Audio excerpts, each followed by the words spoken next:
Yan ang update mga boss. Ayan o. Nakambyuhan na natin ng injector.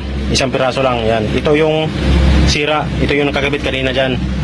Ayan, nakabit na natin yung surplusan din. Tinawi natin sa isang truck. Ayan o. Wala nang ano yan. Walang kundim. Kompleto na yan. Titingnan natin kung may pressure pa dito. At one click na ba siya. Yan. Tinakpan ko muna ng karton dahil umuulan. Yan. Start natin. Sige, start. Yan, umaandar na.